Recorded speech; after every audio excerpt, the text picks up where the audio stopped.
नमस्कार, मैं हूं हंसा वैष्णव और आप देख रहे हैं LNV टीवी न्यूज।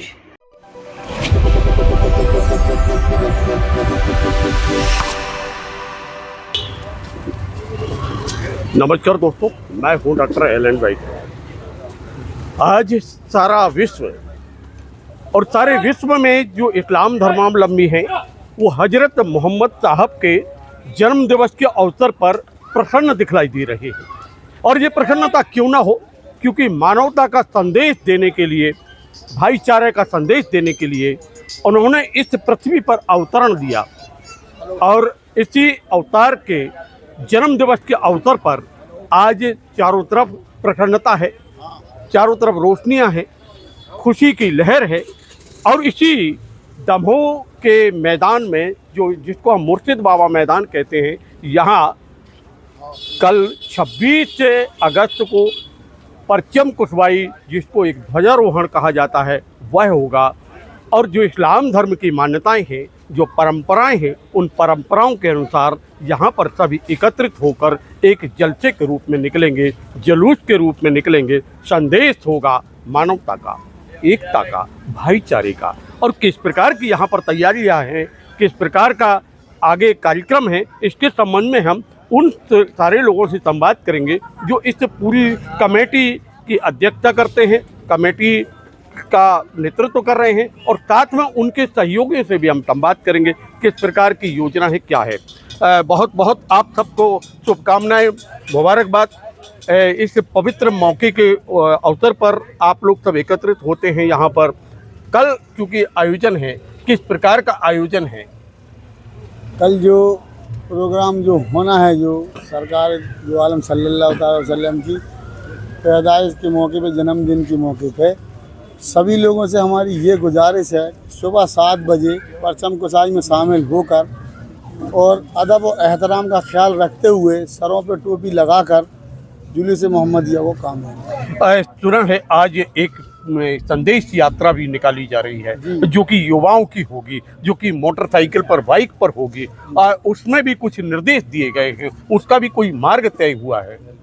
इसके लिए जो हमें निर्देश हुए थे वो शासन प्रशासन से, उसके लिए हमने कमेटी से बोला है, जो बाइक रैली निकाल रहे हैं जो बच्चे, वो हेलमेट का इस्तेमाल करें और कोई भी ऐसी बात ना करें, ना कोई नारे लगाएं ऐसे जिससे माहौल ख़राब हो, या और सभी को मिलजुल कर इस वाइड रैली को कामयाब बनाना है। चलिए, ये थे एजाज आलम साहब, जो इनके अध्यक्षता में ये सब पूरा कार्यक्रम चल रहा है। हम एक और हैं नियाज कुरैशी जी, जो कि बहुत ही अच्छे वक्ता भी हैं, बहुत नेक इंसान के रूप में हमारे बहुत पुराने परिचित हैं। लेकिन इनके जिस प्रकार के कविताएं, शेर और शायरी सामने आती हैं, जो संदेश देती हैं, संकेत देती हैं, हम उनसे चर्चा करेंगे। तो बहुत बहुत स्वागत है आपका, बहुत बहुत शुभकामनाएं। जो आयोजन है, इस आयोजन को लगातार भव्यता प्रदान करने की योजना पर काम होता है। पिछले लंबे समय से हम जुलूस निकालते हैं, आयोजन करते हैं।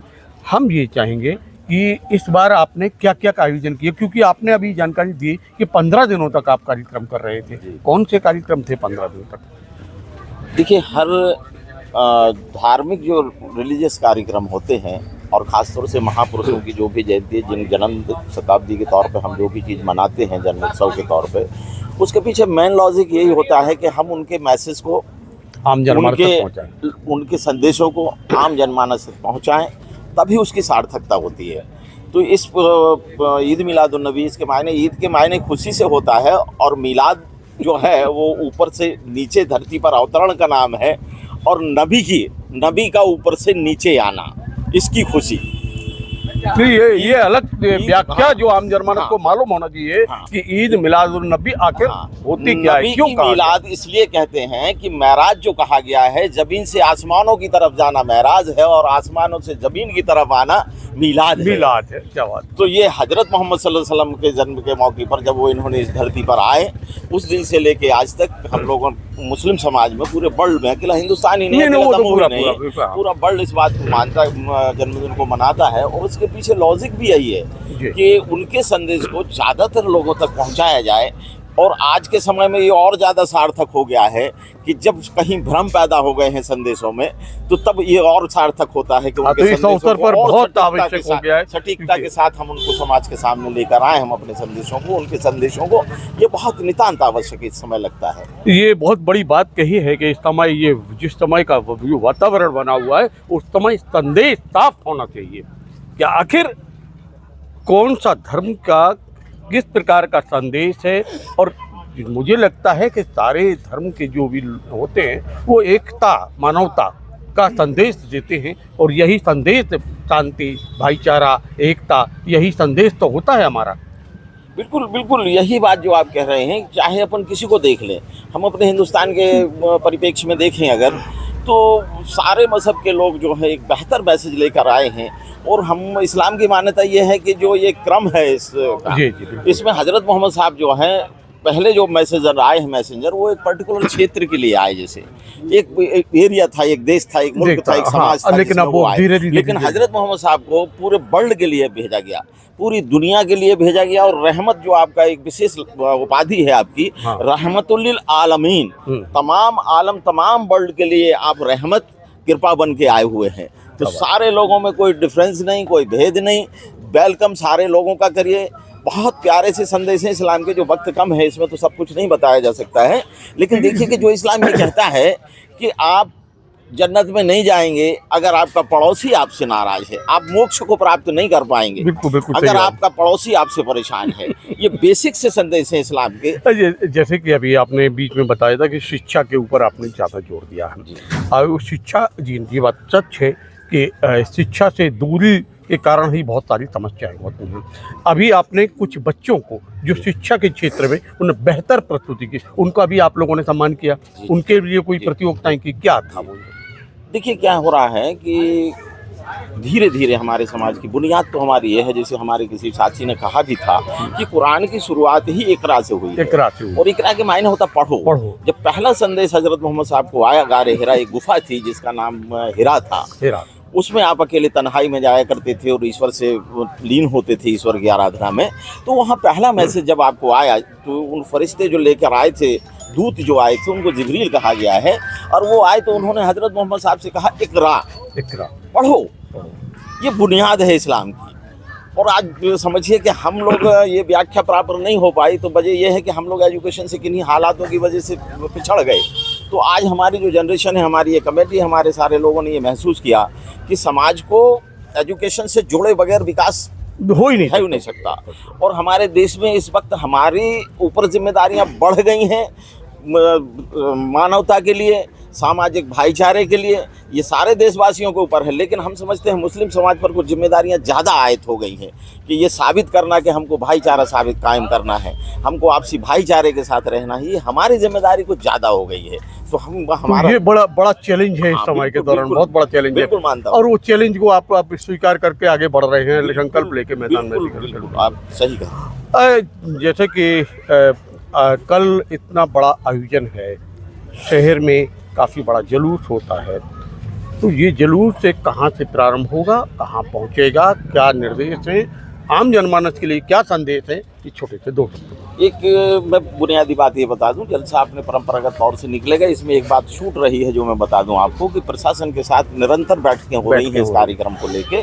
और प्रशासन का जो भी प्रशासन तंत्र है, वो चाहे जिला लेवल पर कलेक्टर साहब हों, एसपी साहब हों, सीएसपी साहब हों या टीआई साहब हों, ये सारे लोग बराबर से इसमें सहयोग कर रहे हैं। हम लोगों को सहयोग भी कर रहे हैं और हमें बता भी रहे हैं कि आपको कैसे जुलूस को निकालना है। तो हम लोगों के ऊपर मेन जिम्मेदारी ये है कि हमारी दमोह की जो संस्कृति है भाईचारे की, हाँ, वो बनी रहे भाईचारा। हमारा दमोह अलग है मिसाल दमोह की। तो हम लोगों की कोशिश यही है कि यहाँ से जुलूस निकलेगा मुर्शिद बाबा मैदान से, और अपने परंपरागत रूट से होता हुआ, फुटेरा मोहल्ला से होता हुआ, काली चौराहा से होता हुआ घंटा घर पहुँचेगा। घंटा घर पे थोड़ा सा 1-8 मिनट का ब्रेक होता है, लोगों का वेलकम होता है। अब हमने अतिथियों को वहाँ बुलाया हुआ है, तो वहाँ वेलकम होता है और उसके बाद जुलूस अपने गंतव्य की ओर चला आता है। और यहाँ आगे समापन होके और वो तकरीरी प्रोग्राम, प्रवचन जो है वो इस पे होते हैं और यहाँ समाप्त होता है। एक अंतिम आम जनमानस को आपकी तरफ से क्या संदेश होगा? मैं यही कहूँगा कि सबसे बड़ी चीज़ है अमन। अमन के बगैर कोई भी तरक्की नहीं है, कोई विकास नहीं है, कुछ नहीं है। अगर अमन खत्म हो गया तो मेरे भाइयों जितने भी लोग इस संदेश को सुन रहे हैं हम लोगों की इस कमेटी की जानिब से, उन सबसे गुजारिश करूंगा आपके माध्यम से कि वो अमन और भाईचारे के साथ इस जलसे को मनाएं और दमोह की संस्कृति को, गंगा जमनी संस्कृति को फिर से साबित करके दिखाएं। अमन के साथ इस त्यौहार को मनाएं, यही तो संदेश देना है एकता और भाईचारे का। वैसे मैं आपको बता दूं दर्शकों, दमोह में अपवाद स्वरूप कुछ छोटी मोटी बात भले ही हो जाए, लेकिन मिलजुल कर सनातन धर्म के लोग हों और चाहे इस्लाम धर्म के लोग हों, एक साथ त्योहारों को मनाते हैं, एक दूसरे को देते हैं शुभकामनाएं। आप भी इस पूरे कार्यक्रम में सहयोग करें, आएँ और बढ़ चढ़ कर लें हिस्सा, क्योंकि ये एक खुशी का पर्व है। हजरत मोहम्मद साहब के अवतरण का जो दिवस है, इस खुशी में आप सब भी सहभागी हों। दमोह से इम्तियाज चिश्ती के साथ डॉक्टर एलन वैष्णव की रिपोर्ट। मित्रों नमस्कार, आप हमारे इस चैनल को लाइक करें, कमेंट्स करें और सब्सक्राइब करें। और सब्सक्राइब करें।